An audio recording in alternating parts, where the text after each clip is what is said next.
Bismillahirrahmanirrahim. Assalamualaikum warahmatullahi wabarakatuh. Perkenalkan, kami dari kelompok 21 yang terdiri dari saya Zakia, NIM 17040347 dan teman saya. Saya Ahmad Fikri Lubis, NIM 1704030053 dan teman saya. Dan saya Adelia Pratiwi dengan NIM 1704030054. Baiklah, teman-teman di sini yang akan presentasi duluan yaitu saya sendiri. Di sini saya akan menjelaskan tentang next.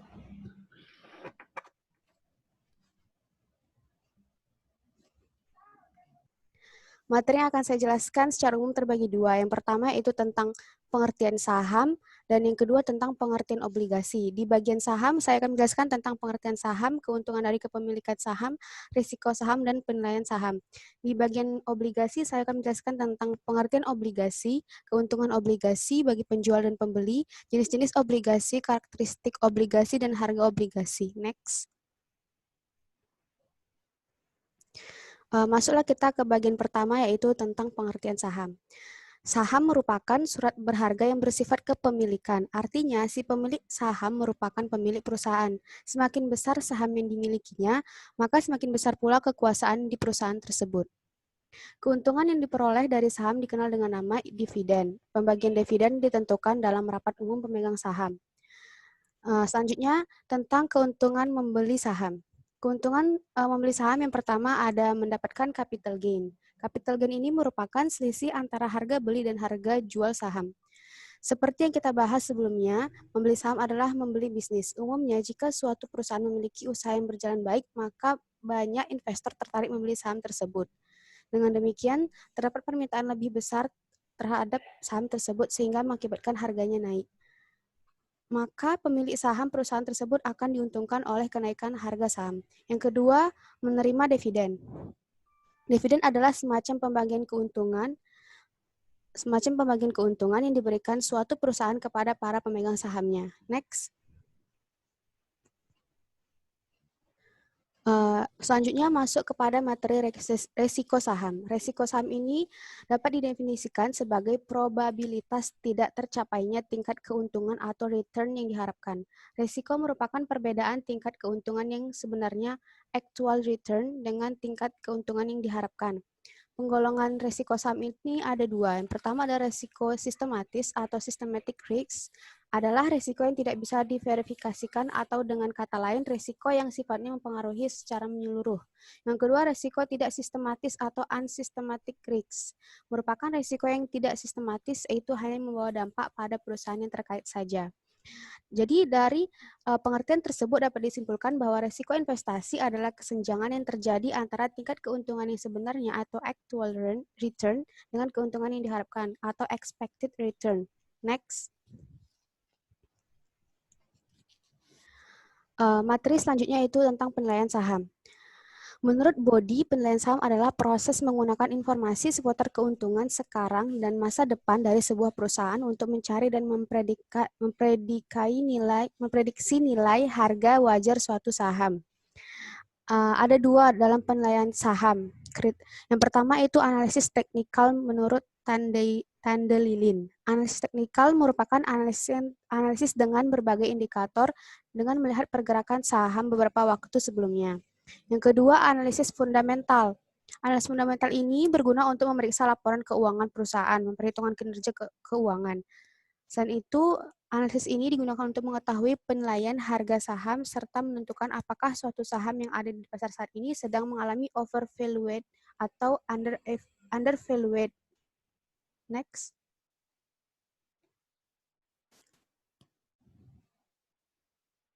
Pengertian obligasi. Materi kedua tentang obligasi. Sebelumnya kita akan menjelaskan tentang pengertiannya terlebih dahulu. Obligasi ini berasal dari bahasa Latin atau obligare yang berarti ikatan kewajiban. Obligasi merupakan istilah yang dipergunakan dalam dunia keuangan yang merupakan sertifikat yang berisi kontrak atau kontrak antara investor dan perusahaan yang menyatakan bahwa investor atau pemegang obligasi tersebut telah meminjamkan uang kepada perusahaan. Dapat diketahui bahwa obligasi yaitu adalah surat hutang yang dikeluarkan oleh emiten yang memerlukan dana untuk kebutuhan operasional maupun ekspansi dalam memajukan investasi yang mereka laksanakan. Next.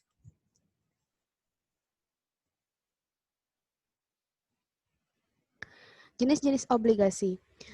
Jenis-jenis obligasi ini sangat banyak. Berdasarkan penerbitannya, obligasi ini ada 4. Yang pertama, obligasi pemerintahan pusat. Yang kedua, obligasi pemerintahan daerah, obligasi badan usaha milik negara, dan obligasi perusahaan swasta. Yang kedua ada obligasi berdasarkan jaminan. Ada terbagi 6, yaitu unsecured bonds. Yang kedua, indenture atau obligasi dengan jaminan. Yang ketiga, mortgage bond. Yang keempat, collateral trust. Yang kelima, equipment trust certificate. Yang keenam, collateralized mortgage. Yang ketiga ada berdasarkan jenis kupon, yaitu ada 3, fixed rate, floating rate, dan mixed rate. Yang keempat berdasarkan peringkatnya, ada investment grade bonds dan non-investment grade bonds. Next.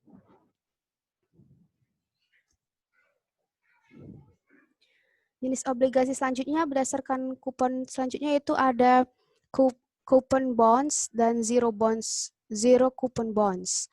Yang berdasarkan call feature ada terbagi 3, yaitu freely callable bond, non-callable bond, different callable bond, dan berdasarkan konferensi terbagi menjadi 2, yaitu convertible bond dan non-convertible bond. Next. Jenis obligasi lainnya selain yang saya sebutkan tadi yaitu ada income bond, yaitu obligasi yang menggambarkan kupon jika emiten penerbitnya mendapatkan laba.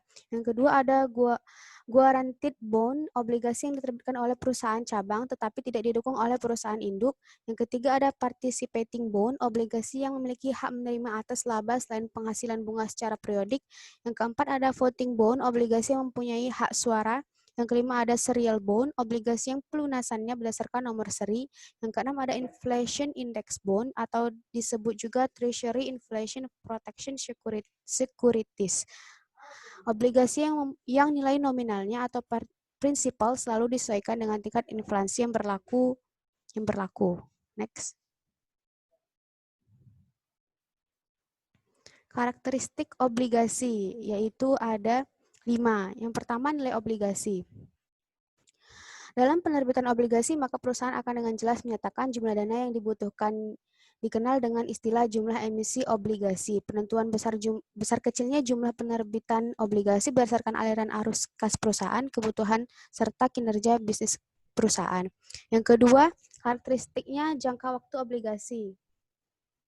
Secara umum, masa jatuh tempo obligasi itu ada 5 tahun, ada yang 1 tahun, ada pula yang 10 tahun. Semakin pendek jangka waktu obligasi, maka semakin kecil yang diminati oleh investor karena dianggap resikonya semakin kecil. Yang ketiga ada principal dan coupon rate.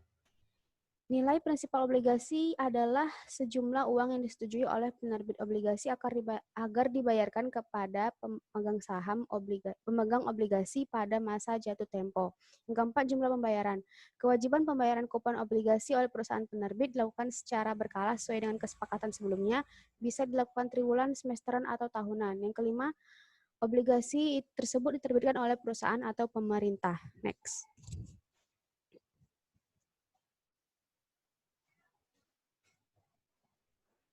Harga obligasi. Harga obligasi merupakan struktur penting dalam instrumen obligasi. Penentuan harga obligasi ini ditentukan oleh berbagai faktor. Di antaranya yang pertama ada tingkat kupon, yang kedua ada rating emiten, yang ketiga ada periode jatuh tempo atau maturity, dan yang keempat ada likuiditas obligasi. Next.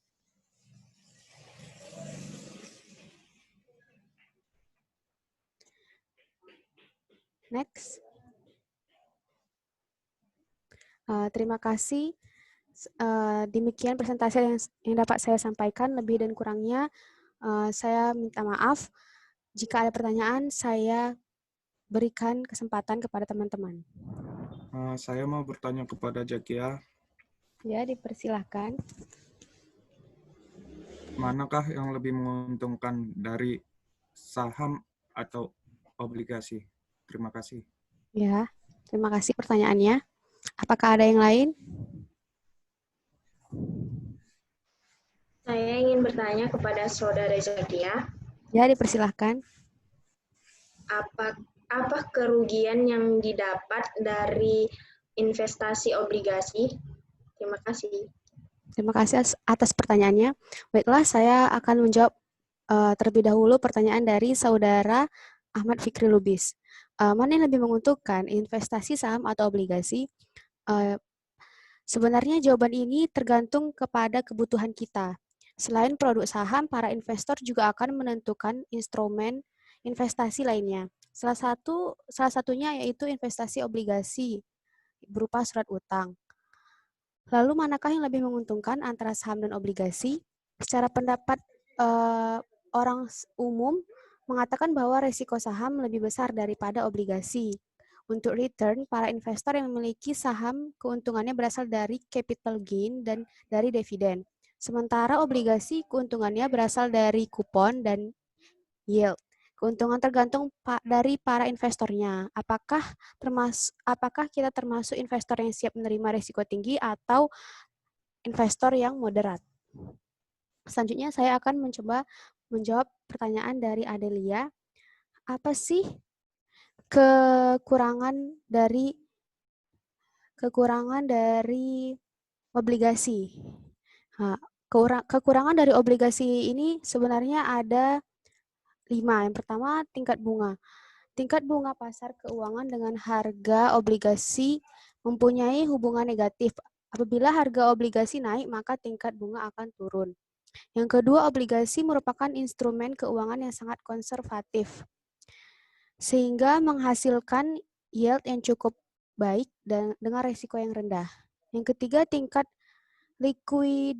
likuidasi obligasi rendah. Yang keempat, risiko penarikan. Apabila dalam kontrak perjanjian obligasi ada persyaratan penarikan obligasi, perusahaan dapat menarik obligasi sebelum jatuh tempo dengan membayar sejumlah premi. Yang kelima, resiko kecurangan. Apabila perusahaan penerbit mempunyai masalah likuiditas dan tidak mampu melunasi kewajibannya ataupun mengalami kebangkrutan, maka pemegang saham obligasi akan mengalami kerugian. Saya lemparkan jawaban saya kepada Saudara Ahmad Fikri Lubis. Apakah sudah cukup atau belum? Saya rasa sudah cukup. Terima kasih atas jawabannya. Ya, sama-sama. Dengan Saudari Adelia, apakah jawabannya sudah cukup? Ya, sudah cukup. Terima kasih atas jawabannya. Terima kasih. Baiklah, teman-teman. Cukup sekian presentasi dari saya. Jika ada yang kurang, saya mohon maaf. Wabillahi taufiq wal hidayah. Wassalamualaikum warahmatullahi wabarakatuh.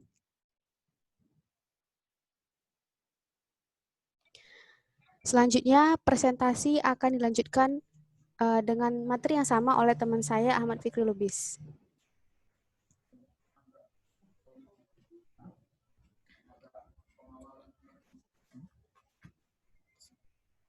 Assalamualaikum warahmatullahi wabarakatuh. Perkenalkan, nama saya Ahmad Fikri Lubis, NIM 17040353. Di sini saya akan menjelaskan materi tentang saham dan obligasi.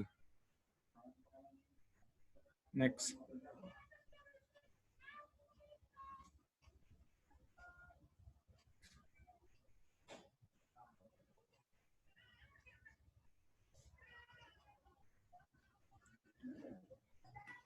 Adapun pokok pembahasannya yaitu yang pertama pengertian saham, yang kedua keuntungan dari pemilikan saham, yang ketiga risiko saham, keempat penilaian saham, kelima pengertian obligasi, keenam keuntungan obligasi, ketujuh jenis-jenis obligasi, kedelapan karakteristik obligasi, kesembilan harga obligasi. Next. Baiklah, kita masuk pada materi pembahasan pengertian saham. Saham adalah surat yang menjadi bukti seseorang memiliki bagian modal suatu perusahaan. Seorang yang memiliki saham memiliki hak atas sebagian aset perusahaan. Sebagai contoh, jika perusahaan menerbitkan 1.000 lembar saham dan seseorang memiliki 200 lembar saham di perusahaan tersebut, maka orang tersebut telah memiliki 20% kepemilikan aset perusahaan tersebut. Pemegang saham yang lebih besar akan memiliki hak kendali atas suatu perusahaan. Next.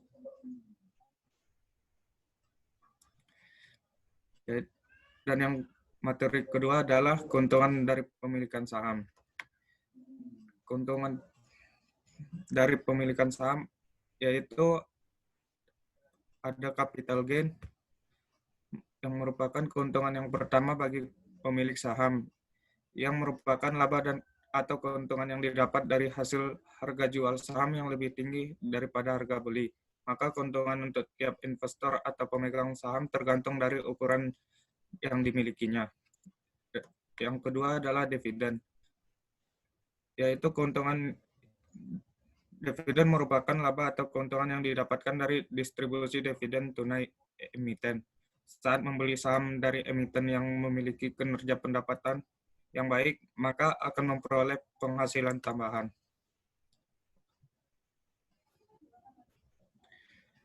Selanjutnya, resiko saham. Resiko saham yaitu yang pertama adalah resiko kehilangan uang yang 100%. Ini adalah resiko yang paling tinggi yang bisa ditemui. Meski jarang terjadi, karena perusahaan yang Anda beli harus benar-benar bangkrut. Kebangkrutan perusahaan bisa terjadi jika gagal membayar utang yang terlampau besar, sementara produk bisnisnya tidak berjalan sebagaimana seharusnya. Yang kedua adalah risiko fluktuasi harga saham. Namanya saja orang dagang, harga saham akan berubah-ubah mengikuti mekanisme permintaan dan penawaran dari pasar modal. Resiko inilah yang dimanfaatkan oleh semua investor atau trader untuk meraih uang dari selisih harga pembelian dan penjualan.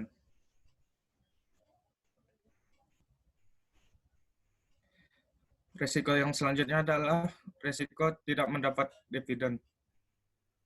Bagi hasil dari perusahaan ke investor sejatinya ditunjukkan dengan dividen, tetapi karena terlalu kecil nilainya, kadang investor retail kurang memperhatikan beginian. Padahal kalau ditabung hasilnya akan lumayan. Resiko selanjutnya adalah resiko saham disuspensi. Suspensi atau pemberhentian sementara juga bisa terjadi pada saham yang mana saja. Alasannya macam-macam. Salah satu yang paling umum adalah apabila terjadi kenaikan atau penurunan yang terlampau tajam dalam beberapa hari di pasar saham. Resiko yang terakhir adalah resiko delisting. Seseorang investor bisa secara terpaksa menjual saham jika perusahaan akan dihapus dari bursa efek. Namun tentu saja dengan kesepakatan. Delisting atau penghapusan saham dari BEI bisa terjadi karena macam-macam, seperti misalnya kasus hukum yang menimpa perusahaan atau kinerja perusahaan yang terus-menerus memburuk. Next.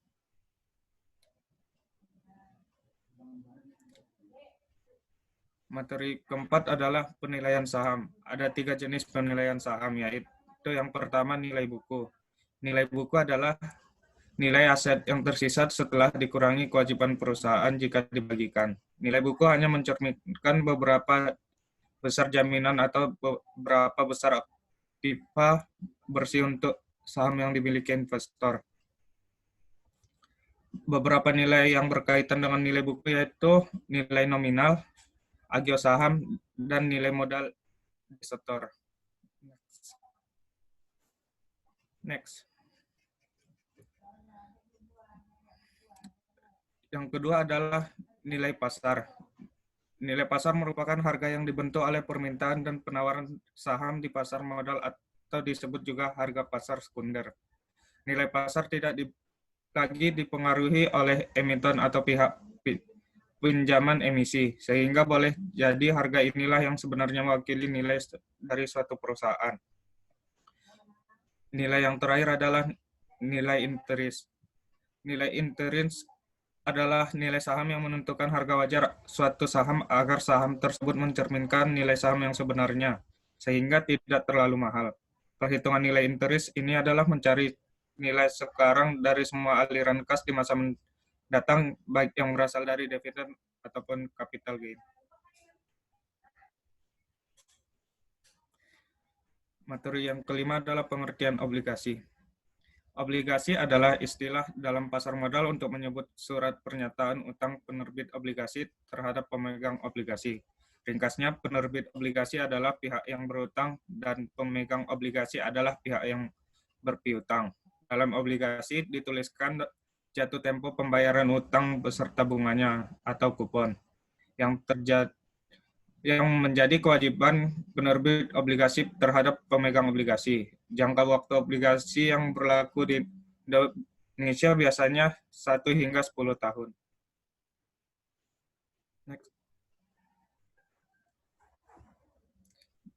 Materi ke-6 adalah keuntungan obligasi.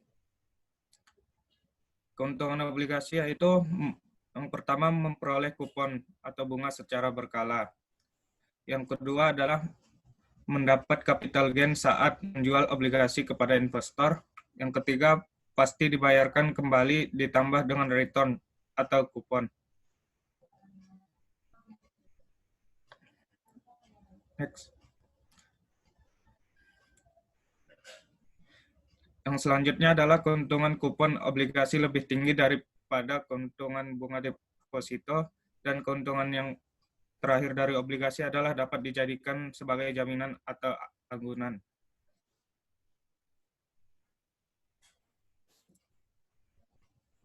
Materi yang ketujuh adalah jenis-jenis obligasi. Yang pertama, jenis-jenis obligasi berdasarkan penerbit. Obligasi berdasarkan penerbit itu terbagi menjadi obligasi pemerintah, yaitu surat utang yang dikeluarkan dari negara. Obligasi pemerintah Indonesia ada beberapa, yaitu obligasi negara retail Indonesia atau ORI, dan suku retail atau RI, serta saving bond retail atau SBR, dan suku negara tabungan atau ST. Prinsipnya kalau yang namanya suku berarti adalah surat utang berbasis syariah. Jenis obligasi berdasarkan penerbit selanjutnya adalah obligasi koperasi. Sesuai namanya, surat utang ini diterbitkan oleh perusahaan tertentu, seperti misalnya BUMN, bisa swasta. Masa jatuh temponya biasanya minimal 1 tahun. Dan yang selanjutnya obligasi municipal. Obligasi ini diterbitkan oleh pemerintah daerah guna membiayai proyek-proyek daerah demi bisa mandiri membiayai pembangunan dan perkembangan daerah mereka sendiri tanpa tergantung dari pembiayaan pemerintah pusat.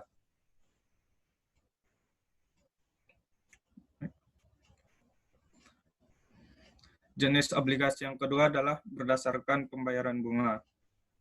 Jenis obligasi berdasarkan pembayaran bunga yaitu zero coupon bond atau obligasi tanpa bunga, yaitu surat utang yang enggak ada bunga atau tidak memberikan kupon secara berkala.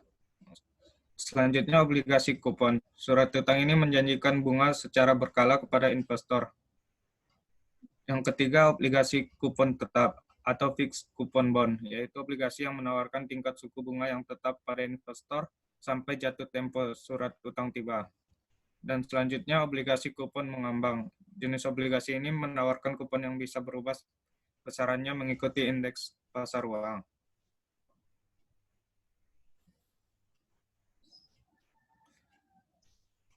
Jenis obligasi yang ketiga adalah berdasarkan nominal. Jenis obligasi berdasarkan nominal yaitu obligasi konvensional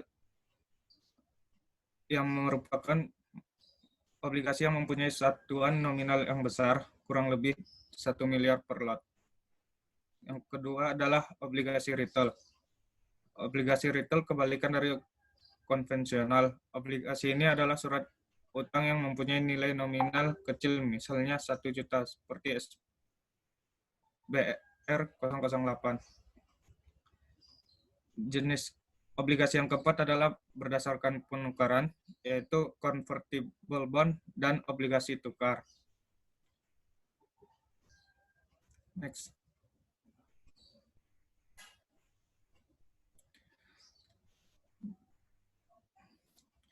Yang selanjutnya adalah obligasi opsi beli dan putable bond.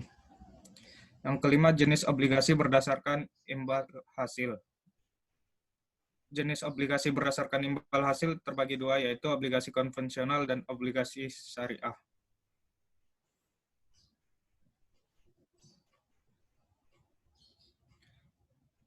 Materi ke-8 adalah karakteristik obligasi. Yang pertama adalah par value. Par value adalah yang mencerminkan jumlah uang yang dipinjam oleh perusahaan dan dijanjikan untuk dilunasi kembali pada saat jatuh tempo. Yang kedua, tingkat bunga kupon. Pembayaran ini ditentukan pada saat obligasi diterbitkan dan tetap berlaku sepanjang umur obligasi tersebut. Yang ketiga, jatuh tempo. Obligasi umumnya memiliki tanggal jatuh tempo. Yang keempat, ketentuan penembusan atau call provision.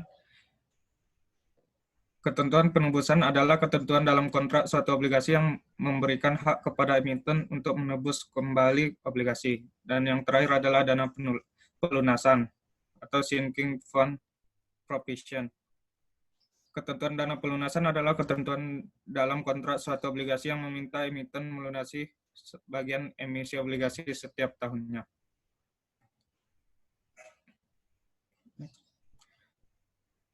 Dan materi yang terakhir atau yang ke-9 adalah harga obligasi. Harga obligasi adalah suatu harga yang telah ditetapkan oleh pihak yang ingin memperjualbelikan obligasi di pasar modal, baik melalui transaksi pada bursa maupun OTC atau over the counter. Faktor-faktor yang dapat digunakan dalam penelitian harga obligasi adalah likuiditas, waktu jatuh tempo, dan kupon. Faktor waktu jatuh tempo dan kupon merupakan karakteristik utama dari obligasi, dan faktor likuiditas merupakan faktor yang secara langsung dapat mempengaruhi perubahan harga obligasi.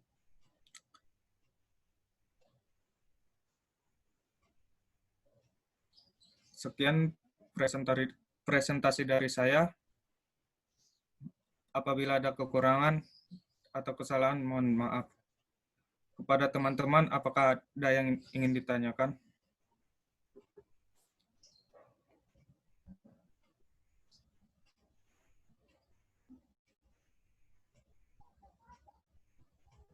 Baiklah, saya akan bertanya kepada Saudara Fikri.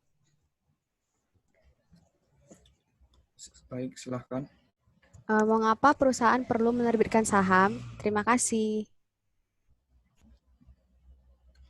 Baiklah, saya akan langsung menjawab pertanyaan dari Zakia, yaitu mengapa perusahaan perlu menerbitkan saham. Sebuah perusahaan berdiri karena adanya modal yang cukup besar. Biasanya pemilik perusahaan tidak hanya menggunakan dananya sendiri untuk membiayai perusahaan yang dijalankannya. Semakin hari tentu kebutuhan perusahaan tersebut semakin bertambah guna berbagai keperluan, mulai dari memproduksi barang atau jasa yang lebih baik sehingga lebih diterima konsumen. Lalu setelah perusahaan tersebut memproduksi barang atau jasa yang lebih baik, maka tentu saja perusahaan tersebut akan memiliki keuntungan yang lebih baik dari sebelumnya. Apakah jawaban tersebut sudah bisa diterima? Ya, terima kasih atas jawabannya, sudah cukup jelas.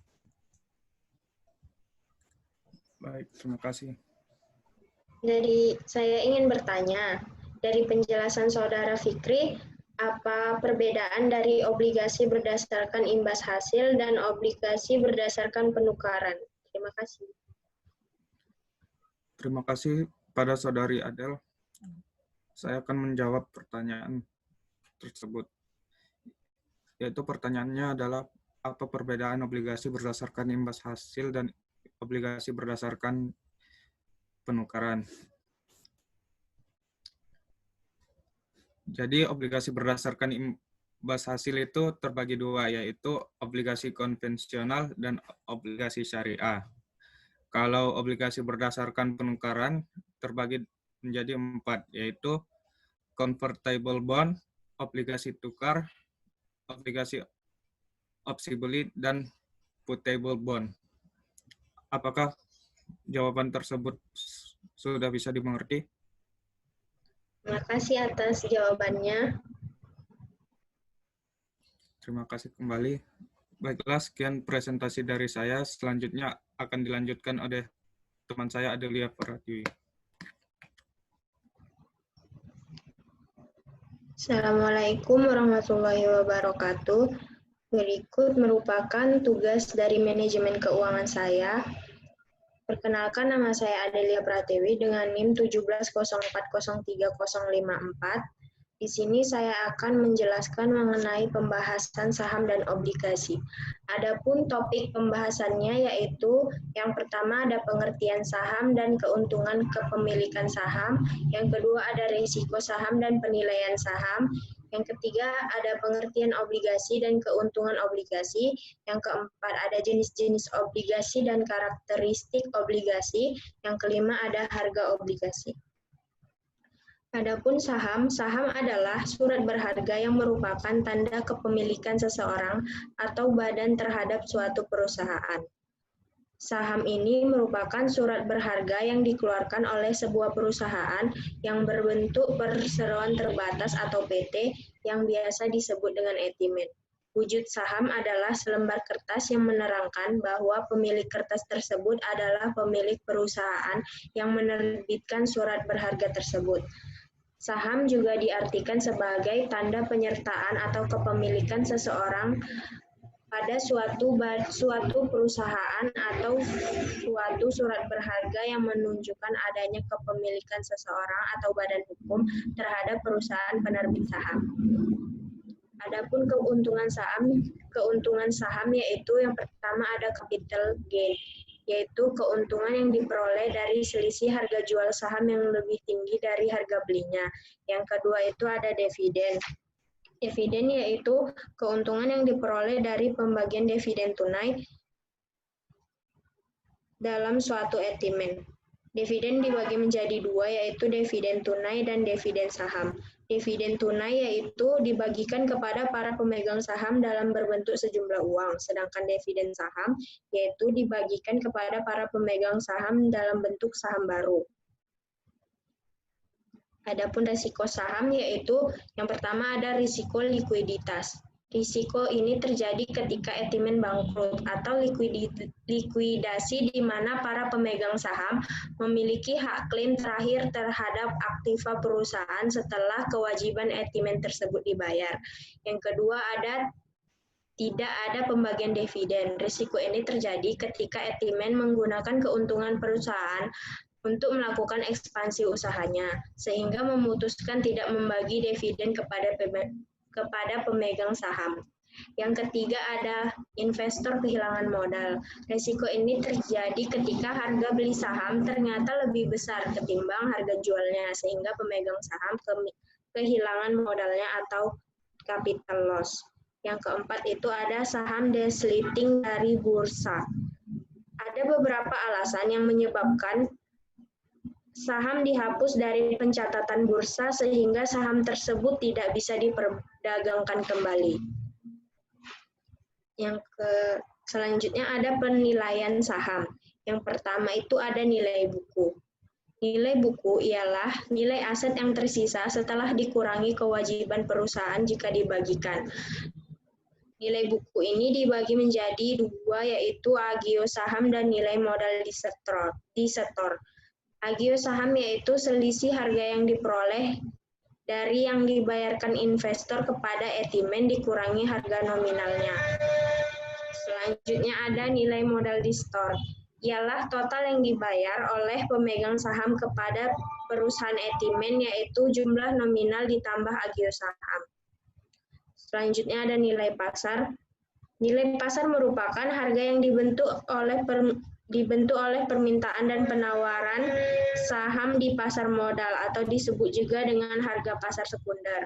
Selanjutnya ada nilai intrinsik. Nilai intrinsik adalah nilai saham yang menentukan harga wajar suatu saham agar saham tersebut mencerminkan nilai saham yang sebenarnya sehingga tidak terlalu mahal. Selanjutnya ada pengertian obligasi. Obligasi adalah surat pengakuan atau pernyataan utang yang diterbitkan oleh suatu perusahaan atau pemerintah sebagai pihak yang berutang. Pendapat lain mengatakan bahwa arti obligasi adalah jenis surat berharga atau sertifikat tanda pengakuan utang yang diterbitkan oleh suatu perusahaan atau pemerintah kepada pemberi pinjaman atau investor. Dengan kata lain, penerbit obligasi adalah pihak yang berutang, sedangkan pemegang obligasi adalah pihak yang berpiutang. Keuntungan dari obligasi adalah yang pertama, ada keuntungan yang diperoleh dari selisih harga obligasi dalam persentase setelah diperdagangkan. Misalnya harga awal obligasi itu 100% disebut harga pari, ketika hendak dijual harganya naik menjadi 115%. Jadi keuntungan yang didapat adalah 15%, istilahnya dengan capital gain 15%.